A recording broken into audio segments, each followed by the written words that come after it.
there's a lot here that he needs to fix, but I think it's fixable. I don't think it's all just between the ears.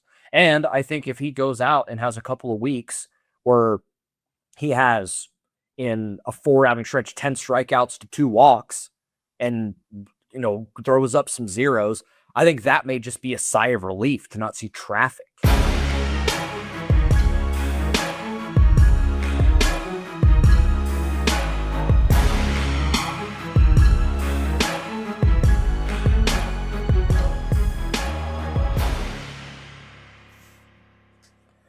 One Royal Way back at it here on Kansas City Sports Network. I'm Joel Penfield. Thank y'all so much for tuning in.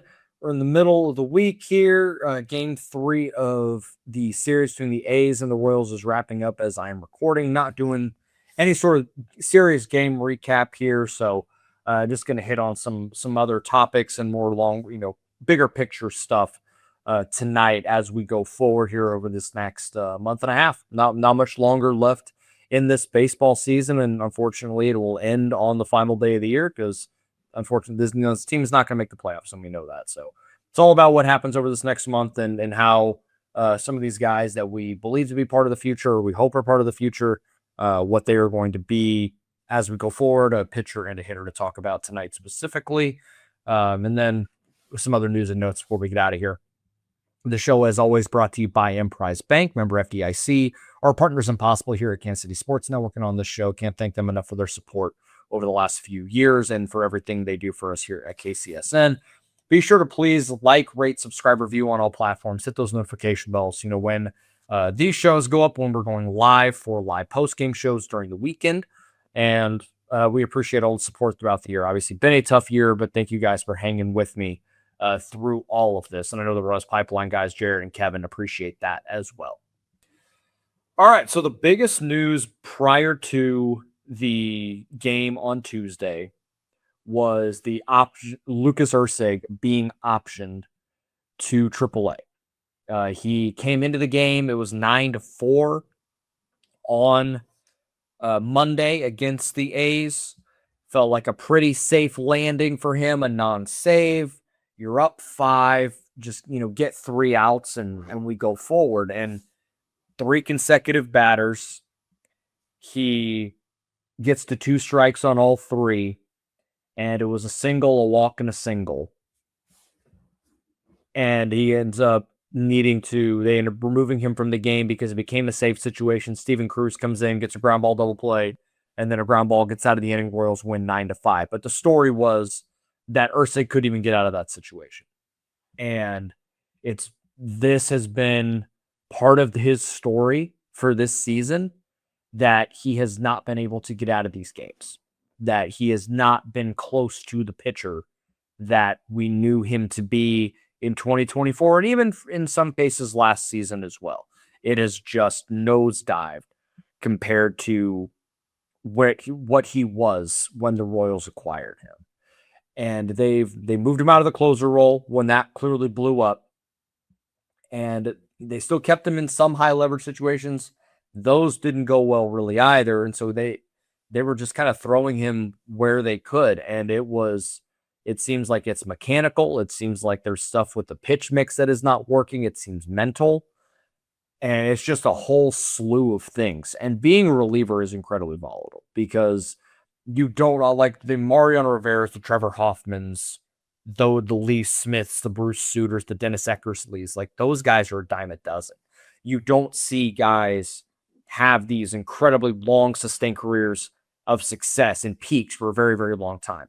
Like Craig Kimbrell had one for a while. Obviously, he's on the back end of his career, kind of finishing things up in Kansas City. Kenley Jansen had this for a long time with the Dodgers.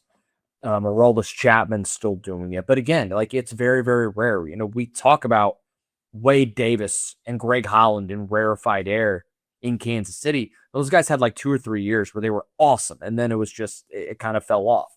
Some of that was where they pitched. They went to Colorado because they took a check. But we talk about Wade Davis as like the reliever peak, but it was 3 years. And so it can change for these guys very quickly. But often it's kind of a slow, steady, like, okay, they're not a closer anymore. They're probably like 7th, 8th inning guy. And then after a number of years, okay, it's not there anymore. but it has dropped off the face of the earth so quickly for Erceg. It's almost unrecognizable. And you could tell in that game on Monday, it was weighing on him. And like I was sitting there like, man, you can't even get this guy in low leverage or even like medium leverage up 5 just to get out of a game. Can't even do that. Like what's going on here? And it was one of those where obviously like the frustration of it because we know how good he can be and what he is capable of. And they did like a solo shot of him on the mound waiting for Q to come and get the ball from him. And you could just see it on his face, man. It was weighing on him. He looked just defeated, like at a loss. He's sitting in the dugout and like, I'm not going to make anything of my baseball life, but I know that face. I know that like, I don't know what to do. Like it's just baffling. And I wondered, okay, how long do they let this go? Do they give him just a little bit of time off? Is there something? Is he hurt? Like what is the issue? But they end up optioning him, and he's going to AAA. It seems like they have a whole plan in place to try and get him back and try and get some stuff figured out with the pitching coach down there, Dane Johnson. There's one more, name escapes me at the moment. But they seems like they really have a plan in place to try and get him right. And they believe that they can get him right. And this allows him to pitch, and it's AAA. So, yeah, they're obviously trying to win games, but it's a little bit different. It's a kind of a big league tryout in a lot of ways for a lot of these guys. We talked about the delta between Major League Baseball and minor league baseball, and AAA specifically. Just that gap has just grown. And so this is an opportunity for him to pitch where it is lowest of low leverage. Even if it's a high leverage situation in a AAA game, it's vastly different than the big leagues. And does it have any effect on his big league career? And let him work through this stuff mechanically, mentally, all of it. Working on his pitch mix to try and get some swing and miss back and trying to find it again. Because it seemed, based on the article Andy Rogers put on Royals.com, that they still, Brian Sweeney and Q and all those guys, they believe that Lucas Erceg has a place in this bullpen. And I still do too. But clearly there is a lot that needs fixing right now because what he has become, I said it before, it's unrecognizable compared to the guy that we saw when the Royals traded for him halfway through 2024. And using reliever ERA is a little misleading. It can be sometimes because one blow up and you're chasing that ERA the rest of the year. Like it is not the defining thing when I'm looking at reliever stuff. Like that's why I'm looking at strikeout percentage and whiff percentage and chase and being able to get strikeouts, get ground balls, get out of innings. Reliever ERA is not the be all end all stat to look at because of the lack of quantity of innings that these guys often throw. But the numbers are what they are. He had like a mid-3s ERA from beginning of the year through about I think it was the 17th of May. And it had been trending down. It seemed like he had got some stuff figured out. The walks were coming down a little bit from where they were at the beginning of the season. The strikeouts were starting to increase. We're seeing more zeros. He was closing out games. Okay, he's getting it figured out. He had like a week off. And I remember I was at this game against the Mariners where it was like a 6-run game and they brought him in just to get him work because he hadn't pitched in a week. He kind of got blown up a little bit. Okay, well, hey, you can kind of wave that off a little bit. It's been a little bit. That happens to relievers when it's been a little while. Then he blows the next game. Next game, this to me was the one that kind of was the one that maybe is kind of the straw that broke the camel's back from like the between the ears stuff, where he went to Texas and gave up 5 hits and 3 earned runs and didn't record an out. And then he goes out there in a tie game against the Reds and gives up a homer, or in a 1-run game against the Reds and gives up a tying homer. And they end up getting walked off in extras. Got moved out of the closer role after that. Had a little bit of a decent stretch, but then over the last month, it's not been the same. He had another save opportunity against the Twins, and he gets the first 2 outs and then loads the bases, and then Strahm gives up the homer. And you have that spot as well. Gives up another 3 earned runs and 4 hits his next time out 2 days later against the Rockies. And then he has this one against the A's in a situation where it's a 5-run game and he can't even hold the lead. It's 24 innings since May 24th, and the ERA is 8.63. FIP is 7.73. And again, that's part of the story, not the whole story. The story is in those 24 innings, he's given up 38 hits and 23 earned runs, and it's 16 walks to 14 strikeouts. You can't have that, even in this bullpen, like where we know the volatility that it has had, and that's being kind of generous about it. And it's an untenable situation. And so I hope that he's able to get this figured out. They believe, as I said a little bit ago, that Lucas Erceg is still part of this bullpen. He still has years of control. It's why you don't punt on the guy. You try and reset him. I saw all the comments talking about just get rid of him. Like that, when a guy throws 98, you're going to give them a long leash. And the things that he has to figure out from 24 to 26, if you look at the Baseball Savant page, the chase percentage has gone down precipitously from, I'm not going to read the 2025. I'm just going to give you the example, but it trended down then too. The chase percentage went from 84th percentile in 24 to now it's a 28th percentile. It's a huge drop. The whiff percentage went from 86th percentile to 15th percentile this year, and it trended down last year as well. The strikeout percentage, he was in the 85th percentile. He's now in the 4th. Did a pretty good job not walking hitters. He was in the 77th percentile, and then 65th last year. Even if the strikeouts were not awesome for him last year and trended down a little bit, he still wasn't walking guys to a concerning level, and it's 4th percentile this year. The hard hit percentage has trended down every year.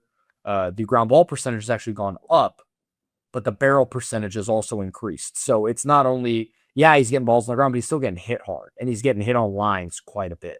The expected ERA is down across the board. The expected batting average is down across the board.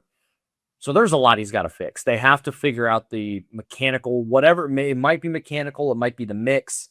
The fastball stuff plus numbers have trended down. There's a lot here that he needs to fix, but I think it's fixable. I don't think it's all just between the ears. And I think if he goes out and has a couple of weeks where he has, in a 4-outing stretch, 10 strikeouts to 2 walks and, throws up some zeros, I think that may just be a sigh of relief to not see traffic. We'll see what he's able to do.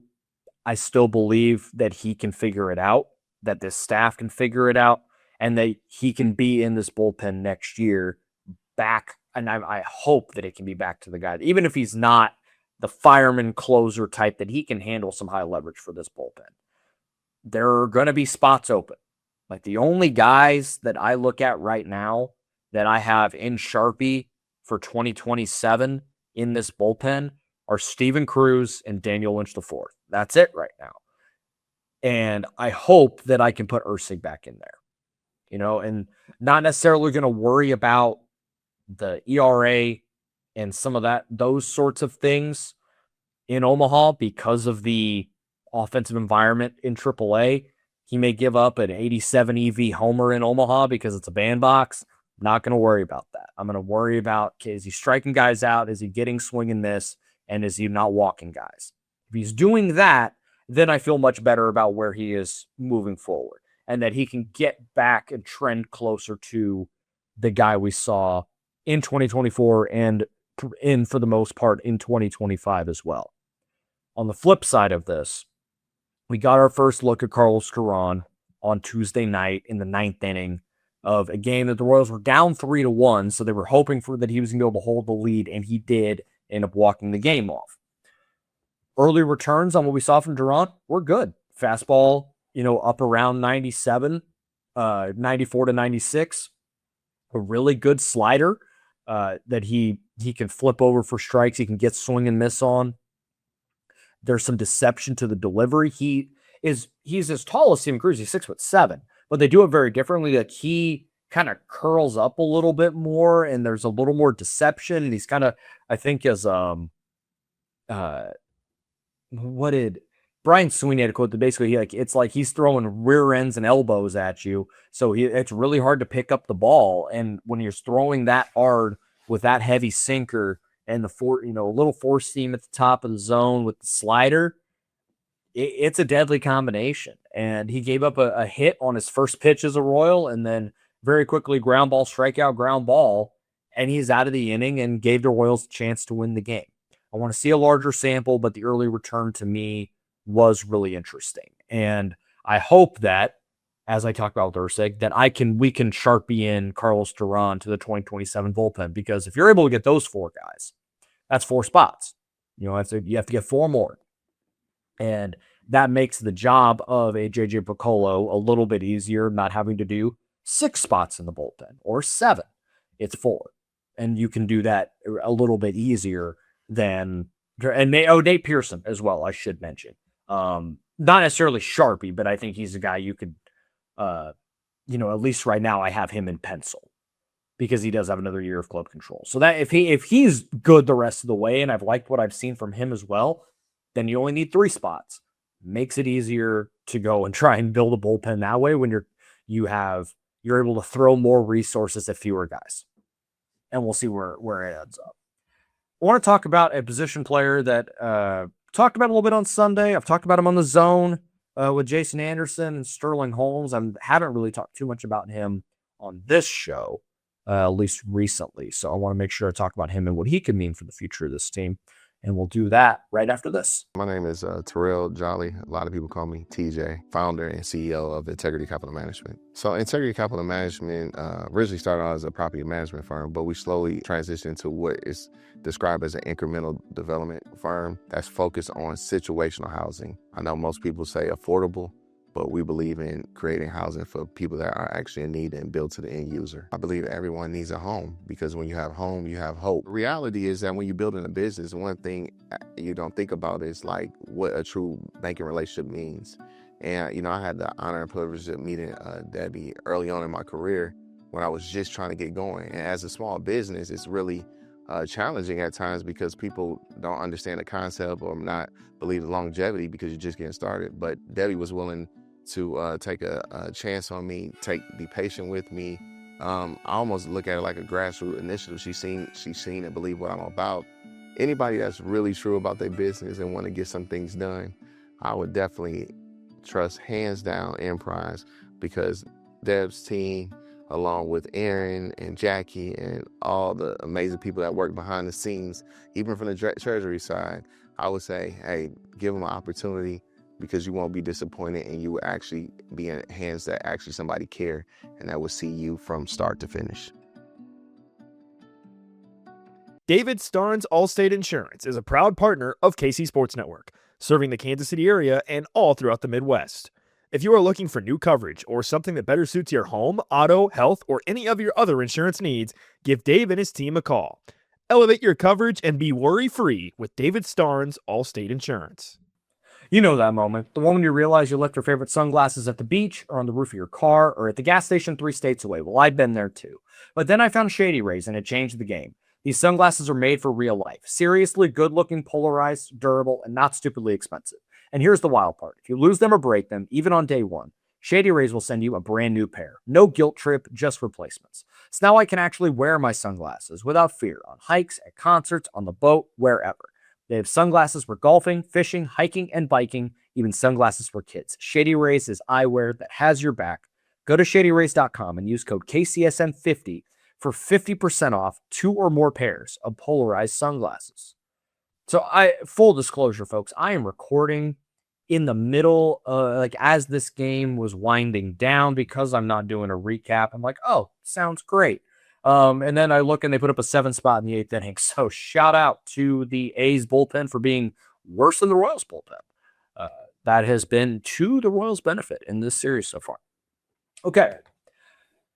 So I've talked about Michael Massey on other shows, talked about him a little bit on Sunday with Kevin O'Brien on the KCSN Live postgame show.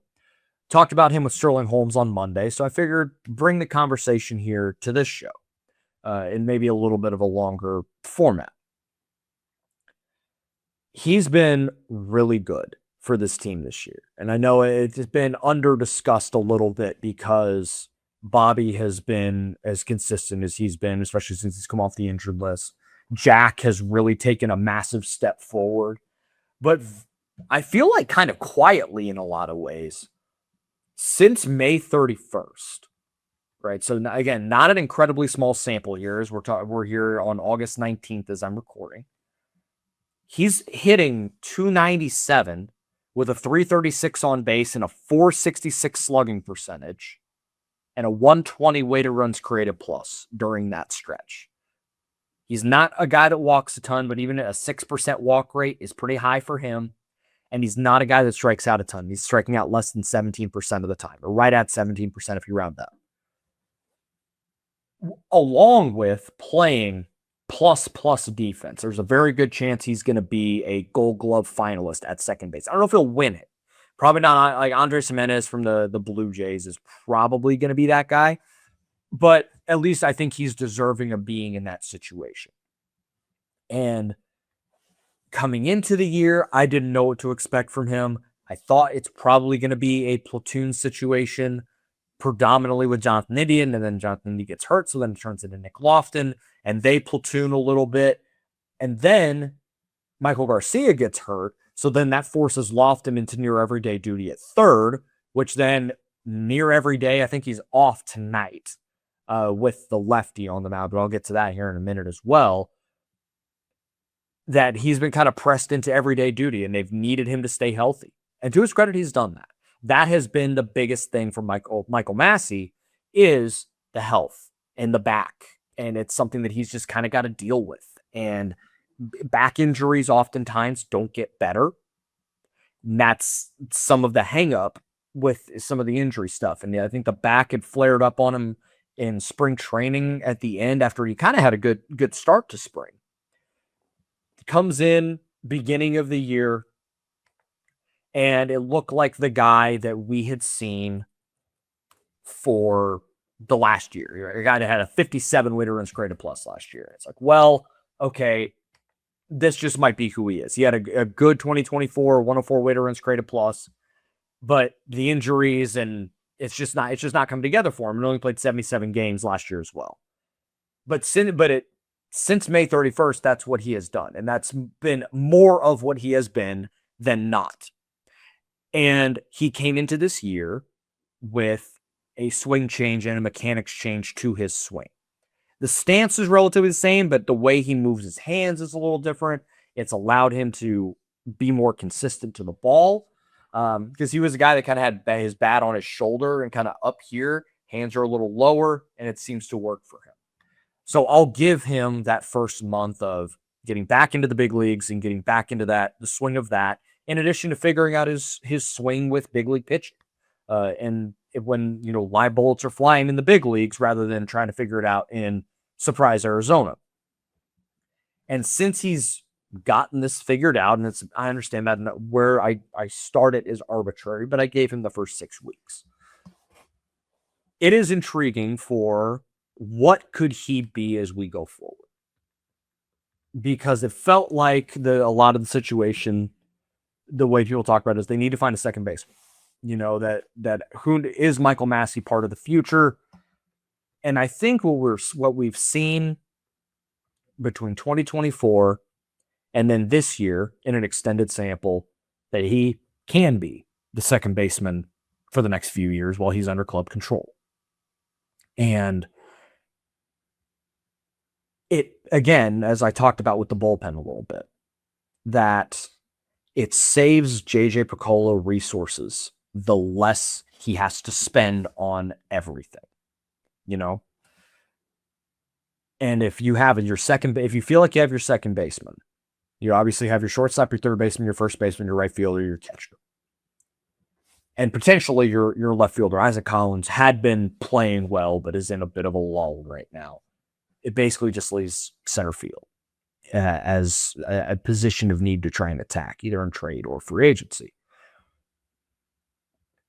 And if you have to do that, then you can fire more resources at that than needing to hit a bunch of different things and kind of, spend a little bit here, a little bit here, a little bit there. It allows you to just kind of attack one thing. And the bats are not necessarily my concern with this team as we go forward. It's the bullpen. It's the starting staff trying to get that figured out with all the injuries and some of the ineffectiveness that we've seen. But if this is what Michael Massey is, and over the course of a full season, he's hitting 270, he's in let's just say the number comes down, and he's hitting 260 with an OPS in the 720s, 730s. And that's right around probably a league average weighted runs created plus with his defense. If you're asking to hit 7th for you in a normal situation, it's a good player. That's a guy that's probably a 1.5, 2 wins. And you can have that at second base with his defense. That's a guy that can work for you. But if you're asking him to hit 4th, you're asking him to hit 5th, that changes things a little bit. I don't think that's the case with him. I hope that's not the case going forward, that they have to hit him at the top of the order or in the middle of the order and be making him a predominant run producer. I don't think he's necessarily that. But I've been intrigued by what I've seen. I think the swing changes that he's made are legitimate. He's not hitting as many balls on the ground. The line drive rate has increased. He has maximized more of his power. He's got 11 home runs this year. I think a career high. I think he had, 14 in 2024. So he's not far off from that. And it feels like it's a little more efficient power. Then he had 15 in 2023 as well. So the career high is 15. He might reach that this year. At a more efficient clip. And again, he's not going to be a guy that walks a ton, but he's not going to strike out a ton. He's not going to swing and miss a lot. And he's not going to chase a lot. So the profile fits to me kind of what they like, what they want to do, and he's maximizing it right now. And what I also think is interesting is they may not need to platoon him as much as I think we thought they were going to, or that they should, right? Because you think a lot of guys that are left-handed hitters, common knowledge is, well, not all of them can hit left-handed pitching, right? And we saw the way they platooned Jack early in the year, the way they platoon Carter in certain situations. They don't do it as much for Vinny, even if they probably should, given the numbers. And they platoon Michael Massey with Nick Lofton. And I think that's fine. Like, I think there is a negative connotation and stigma around the way that rosters are used nowadays with platoons and things like that. But it's just trying to maximize your roster and maximize the amount of favorable matchups that you get. But I do think it is interesting that if you actually look at this, and again, small sample size theater here a little bit, but in 82 plate appearances against left-handed pitching this year, Michael Massey is slashing 321, 346, 526, and a 140 weighted runs created plus. Against righties, it is, and obviously a much larger sample, 270 plate appearances. He's sitting 257, 294, 414, and a 91 weighted runs created plus. So I'm not saying that he needs to be out there against every lefty, but we've seen him now more against left-handed pitching, and he's held his own. Like, he's been able to hold on to it. I think you still need to have some insurance for him at second base. Someone that can handle some of those duties, get him off his feet a little bit, give him some DH days, or just give him days off just to stay healthy. He's the guy that's not going to play 162. He's the guy that's probably going to play 135, 140. But if he gives you that, then you probably are able to keep him healthy, and he's probably closer to the guy that he is this year. That's the hope, that he can give you about 135 games. If he does that, then you're going to love it, because I don't think he's ever played that many games in a big league season. I'll confirm that here in just a moment as I go back to the regular screen here. He played 129 in 2023, and that was his most, but 124. And so he's already, if he plays the rest of this year, he'll reach his career high, around 140 games. And if he's able to do that and really stay healthy for essentially the entire season, because he started to play again in like early April, then you're feeling a little bit better about where you're at with Michael Massey and what he can be as we go forward. And he's still got another couple of years of club control. He is arbitration eligible for the first time this year and a free agent after 2029. So he's still got 2.5 years or two full seasons of him before he's a free agent. And it really is intriguing what he has been able to do and what he can be as we go forward. Again, it makes it easier to try and figure out the roster for 27, where the pitching needs far more fixes than I think the hitting does. The only position I think they truly have to attack is center field. Because Kyle Isbell has not been good really since he's come back from the injured list. He had a home run in Dodger Stadium, but like tonight, this as an example, he's come up in some of these situations and it hasn't quite worked. I think he had 3 times tonight. He came up with 2 outs of runners in scoring position and didn't get anything across.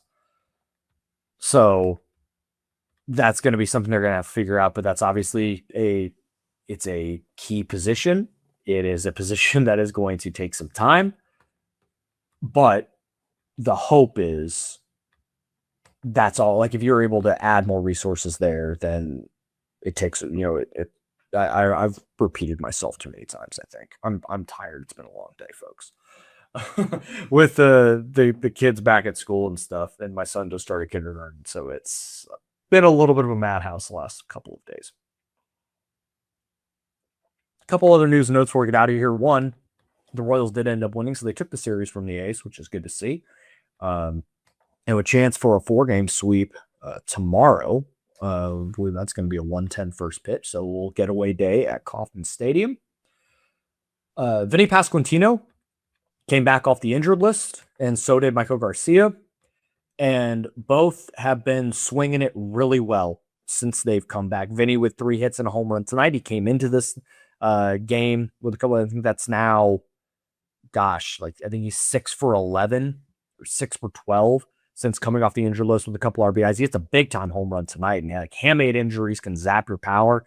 427-foot home run is nothing to sneeze at there. Michael Garcia has gotten a couple of first hit off the injured list. Was an RBI single on Monday. He had a couple of hits and an RBI tonight in that 8th inning, where they put up 7 runs and end up being the difference in the game. So getting those guys back in the lineup, like you scored 9 runs on Monday, you end up getting the walk-off with contributions from those guys on Tuesday, and then they're big factors in the come-from-behind win tonight as well. So the offense, we're seeing it all come together to some degree. The pitching staff still in flux, as we continue. I don't know necessarily what to expect, in some of these situations as we go forward with some of the pitching staff, because even Steven Cruz, who's been great, he gives up 2 runs tonight and gives up a home run. Thank God it was a non-save, because it makes it a little would have been even more interesting, because I think it was 9-5 at that point. So we'll see what happens and as we go forward, but there is still some stuff to watch. There's some reasons to watch. I know that football is right around the corner, and trust me, I'll be watching it too. But I think there are still reasons to believe that there are a lot of these guys that are part of the future of this team, and reason to believe that they may be able to turn this thing around, just to some degree. A lot of work to do, but I think there are foundational pieces that might be able to help turn this thing around, like they did from 23 to 24. It's been done before. It can't happen again. Margins are thin, but I'm not going to rule out the possibility, at least at this time. We'll be back this weekend to talk about I think we're going to do it on Sunday. The final game of the Tiger series, recap all of the news and notes from the weekend, from that game. Profile some contributions. Hopefully we're talking about a win in that situation as well. But thank you guys very much for tuning in. Like, rate, subscribe, review on all platforms. Hit those notification bells, and we'll talk later this week. Have a good one, y'all.